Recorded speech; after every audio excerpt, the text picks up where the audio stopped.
Islam, NIM 303561207. Saya dari Prodi Komunikasi Penyiaran Islam Sekolah Tinggi Agama Islam Negeri Majene. Nah, di sini saya akan memaparkan jawaban saya mengenai kelima soal-soal yang telah diberikan oleh dosen saya.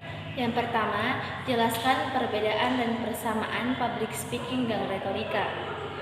Adapun perbedaan yang signifikan dari public speaking dan retorika adalah dari muatan pesannya, yang dimana muatan pesan dari retorika yakni terbatas dan gaya bahasanya atau media bahasanya yang indah dan puitis, sedangkan public speaking memiliki muatan pesan yang bervariasi dan media bahasa yang tidak puitis.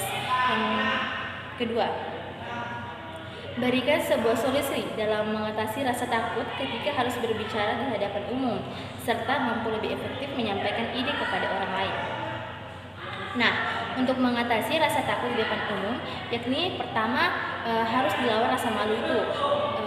Kemudian ketika rasa malu itu sudah dilawan, mulailah dengan persiapan materi sebaik mungkin. Ketika persiapan itu sudah matang, mulailah untuk berlatih berbicara di depan cermin atau di depan teman-teman yang selalu mensupport Anda, dan kemudian setelah itu berbicara di depan umum dengan menyampaikan ide-ide atau gagasan Anda ke para pendengar.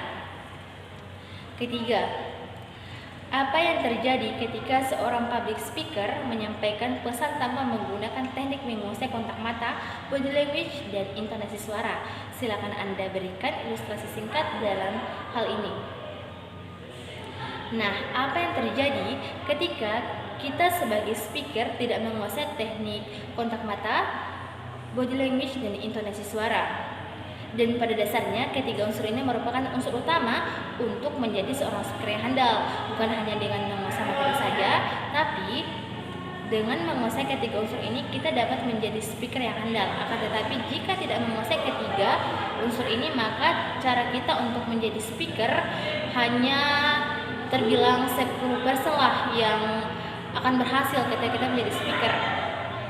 Karena kenapa? Karena ketiga unsur ini saling kait mengait, dan ketika kita tidak menguasainya maka akan berakibat fatal pada cara kita menyampaikan pesan ataupun gagasan kita kepada para audiens.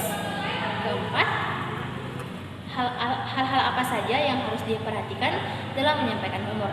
Adapun hal-hal yang harus diperhatikan dalam menyampaikan humor, pertama yaitu tidak menyinggung antara suku, ras, agama. Kemudian isi humornya tidak ada kata-kata yang kasar, dan yang terakhir menyampaikan humor tersebut harus memilih tema dan yang menarik. Dan terakhir, adapun unsur-unsur yang diperhatikan dalam public speaking. Unsur pertama yaitu intonasi, yang dimana intonasi ini merupakan tinggi rendahnya sebuah nada atau cara bicara kita kepada para audiens. Ketiga, vokal dan volume.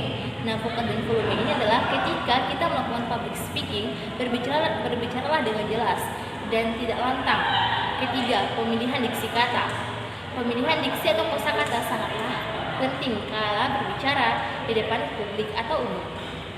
Keempat, gestur, dan kelima, mimik wajah. Itulah tadi jawaban saya paparkan. Wabillahi taufiq wal hidayah. Wassalamualaikum warahmatullahi wabarakatuh.